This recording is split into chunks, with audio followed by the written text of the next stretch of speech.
Aisha, and I'm a former host of Mocha Single Mothers by Choice, or SMCs. Like you, as an SMC, I decided to become a mother knowing I'd be the sole care provider and parent for my children, at least at the outset. The Mocha stood for Black, so I'm using the word Black, and I'll be discussing being a single mother by choice from a Black woman's lens. You'll connect with all the interesting and fun things about this non-traditional path, like discussing which sperm to use and some hard truths about fertility and the realities of dating as a single mother who doesn't have a co-parent to rely on occasionally, and what it's actually like to parent as an S&C. This is the Black Single Mothers by Choice podcast.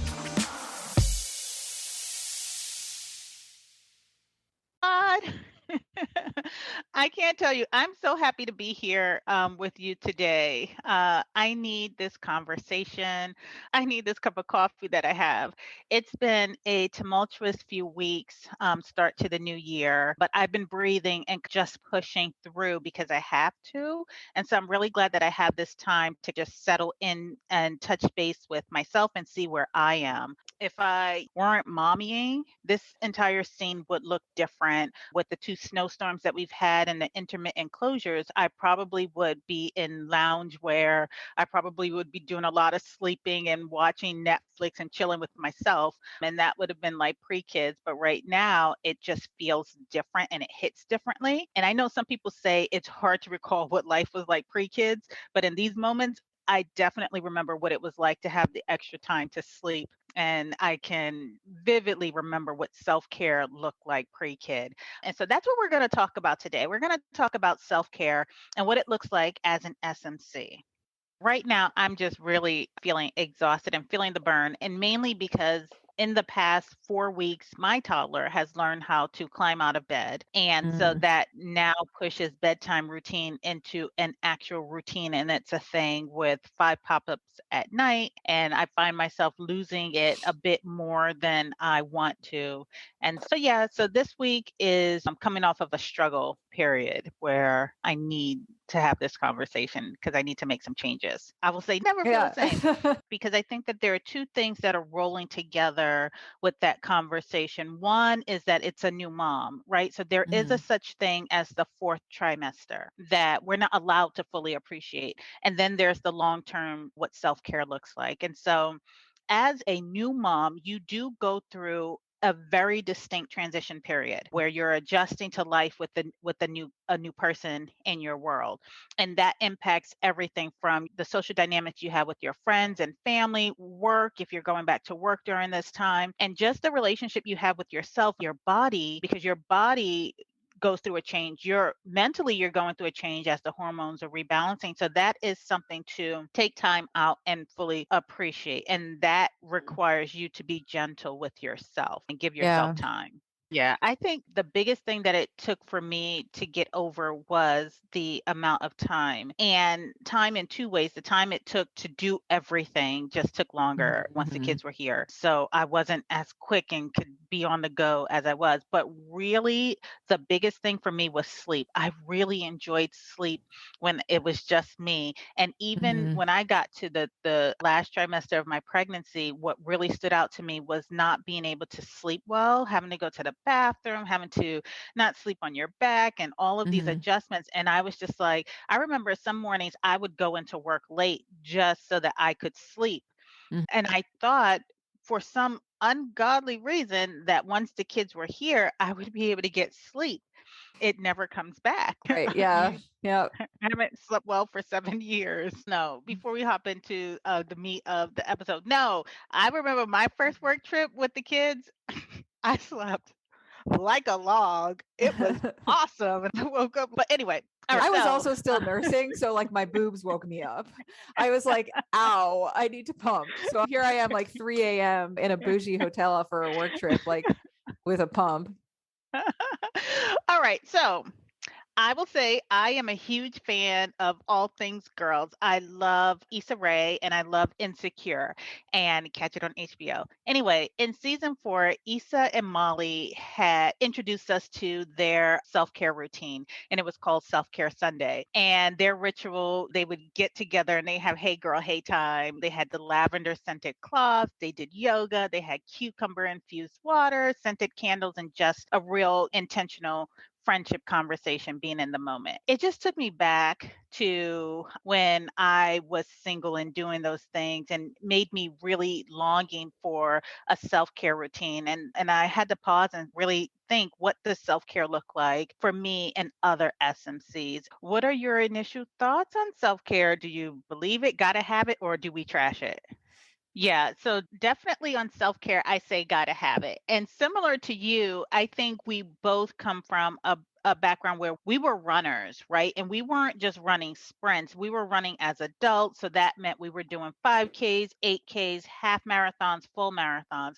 And like you, I was like, where in the world did I have the time to do a 2 hour? This is my long Mhm. run Saturday and you get up at 6 o'clock in the morning and you take a half hour to get dressed and get in your car and get your water. You go and you do that hour and a half, 2 hour run, and then you come back. That's a 3 or 4 hour stretch where you Mhm. leisurely did all of that and then came back and took a nice hot shower before you got to do your social stuff with your friends. That time does not exist anymore. And Mhm. so, what I learned after my first was okay, if I'm going to run, I can no longer do the marathon. So I was like couch to 5K because I was trying to get back into it. And so with my second, that now looks like run walk for a half Mhm. hour. And like you said, you don't get stretches, so you got to be strategic. And sometimes you're making conscious decisions like, do I sleep in for the extra half hour or do I get up? And know that if you get up, that half hour turns into a 20-minute workout because you have to get dressed, right? Mhm. Do I take my shower now before I start work because we're all working from home now? Or do I wait until lunchtime and do an extra 15 minutes and then take my shower? So we're making these trade offs during our day to fit in some of that self care that we used to do. So, definitely a gotta have it for me right now in my life.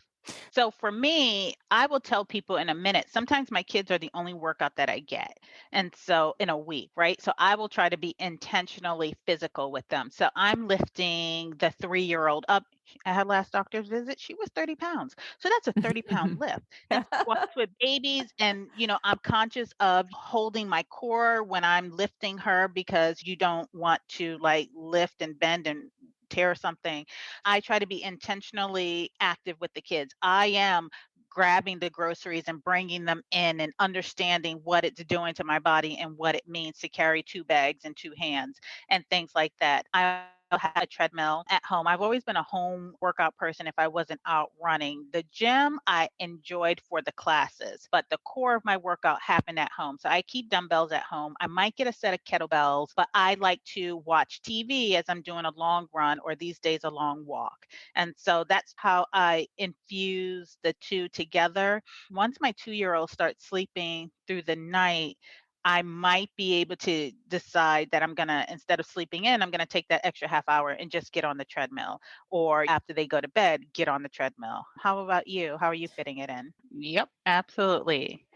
Okay, so we both talked about childcare at the gym, right? And so then now with you, so you have childcare at the gym, and that's one way. And I loved it when the world was normal. Then we also have paid childcare. So let's talk about the role that paid childcare could potentially fill in this whole self care routine, because sometimes you get people who are just like, oh my gosh, I don't want to separate from my kid, or my family's around so they can do it.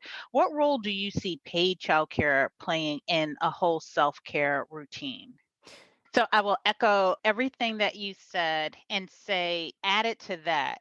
I have youth centers. I have had babysitters come to the house when things were normal and once during the pandemic so that I can leave the house and go get a massage or go. I got a massage that day and I did grocery shopping without feeling rushed, right? I got to walk the aisles leisurely. I have also used drop in daycare service where I'm leaving the house and I leave the house with the kids and then I drop them off at a trusted location, then I go do my errands or what have you, and then come back and pick the kids up.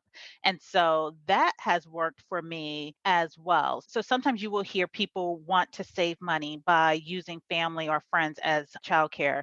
The thing is that sometimes you just don't want to have to negotiate that time or use that social capital, as Hera likes to say. I just want someone who is going to do it my way, make sure the kids brush their teeth and go to bed. When I say I don't want to have to negotiate or I don't want to have to think Auntie K likes to do this stuff and the kids are going to be wired on sugar. I just need people who are going to follow my rules, right? And Yeah. so that's a having boundaries is another part of that self-care package. So definitely include or factor in that you might want to have paid childcare as well. And also, sometimes I don't always want people to come to my house and stay in the house. I want people to come to my house and take my kids with them. Take the kids out of the house so that I can lay in bed in my bathrobe. I don't have to get dressed up and start the car. I just want you to come and take my kids and do their Saturday activities, do their Sunday activities so that I can just be home. All right, so last two things. So we talked about self-care in general. Let's break it down into two categories, right? Because there is self-care sometimes goes deeper than wine and massages, and then sometimes it could just be as simple as wearing your favorite lip gloss. What does self-care look like in these different scenarios? What could it look like when you're dealing with your friends, when you're dealing with your family? What could it look like at work? So let's take those three categories. What does it look like with friends, family, and then at work, Hera? I think what's hard for a lot of women, especially SMCs, is that in order to take this path, you have to be pretty independent and probably the type of person who's just used to doing things for themselves. And so for me, I think one of the biggest challenges was asking for help. Mhm. And I'm the type of person that if I can just do it myself, I'm not necessarily apt to ask. But part of self care sometimes, in addition to being able to say no if it's too much, is also recognizing when you need help and asking Mhm. for it and trying to leverage your community, which can be really tough for a lot of people. And I will say with work, I try really hard to set boundaries on my time, particularly time that's my time Uh-huh. or time that I need to be with kids. And this can be super hard because work will continue to ask for your time. And Yeah. if you don't say no, they will continue taking and taking. And it's always a Mhm. balance, right? Because as SMCs, we know that we're also the only people bringing in money and being financially responsible for our kids. So it might be scary to say no if it's your boss or put boundaries on work, but it's super important because if you don't, then all the time that you would use for your self care is just going to be sucked up by work. Yeah. I agree. So for me, in terms of friendships, I think communication is going to be important. I think some SMCs really struggle with the change and dynamics of their different friendships. And so they sometimes ask, my friends didn't invite me here, didn't invite me there, but your friendships are going to change. So being really good at communicating what your needs are, make your ask, and then bow out of commitments as soon as you can and feeling comfortable doing that because you stated up front your needs are changing. I think with Mm-hmm. family, it's having really good, healthy boundaries, right? So saying no, not taking calls or taking text messages that are after hours. I set my phone to not have any calls after 10, except if it's an emergency, right? And so just doing small things like that. Sometimes skipping the holiday gatherings if it's too stressful. Like in this COVID period, I don't want to ask permission to whether or not to expose my kids or not, right? And so I'm just going to say, yeah, we'll catch you next year for Thanksgiving. Addressing why we don't talk about Bruno, right? So, what are the family secrets that we're not talking about that are the elephants in the room that sometimes could be impacting you in ways that you don't fully appreciate? But let's have those conversations and listen to your body. You'd be surprised how many cues your body will give you. If your stomach tenses up every time you're around family members or a group of family members, opt to just not go, right? Opt your mental peace and being instead. You can always regroup in 2 or 3 years when you're in a better place. And then last but not least, self-care. What does it look like at work? It looks like using your vacation time and using your sick days, right? And so don't sacrifice your time for that work project because in most cases you have reproducibility in positions. The word is escaping me now, but you're not the only manager. You're not Mhm. the only team lead. You're not the only database administrator. Someone else will cover the work while you are out. So take that stress off, take your vacation time, take your sick days. Sometimes say no to promotions or assignments that don't work for you at this time. If you can gracefully say, hey, I'm going through a challenging period with my family or a challenging transition. I can't really do this right now. I hope this doesn't impact my opportunity for promotions or plum assignments in the future. And then defining success for yourself. Once you become a mom, a parent, an SMC, you are a different person. And what success looked like before having kids might be vastly different than what success looks like now that you have kids. It could be that I'm going to carve out time to take the 3 week vacation over summer. It could look vastly different. So allow that space for that to happen. Absolutely. Closed mouths don't get fed. All right. And so self care can also be kind of superficial and fun and flighty. For me, I want to wear sequins for no reason. That means I'm going to get dressed up and wear that dress even if I'm working from home. Right? Because I want to look cute at pickup and drop off. So I'll take the time and do my hair and put on the lipstick and do the face. And then I will just go. And sometimes I want to flirt with no intention. I don't intend to date you. I don't intend to ever leave my house. But if I'm on the phone with you and we're going there, I'm going to go there and I'm going to lean fully into the moment and I'm just going to flirt. Well, Pod, thank you so much for taking the time to listen. If you like what you've heard, please share this podcast with your girlfriends, and I'd love to hear your thoughts about the topics covered in this episode. So email me at mochasmc@gmail.com. If you found value in the topics covered, consider making a donation using the link in the show notes below. Till next time, Pod. Bye now.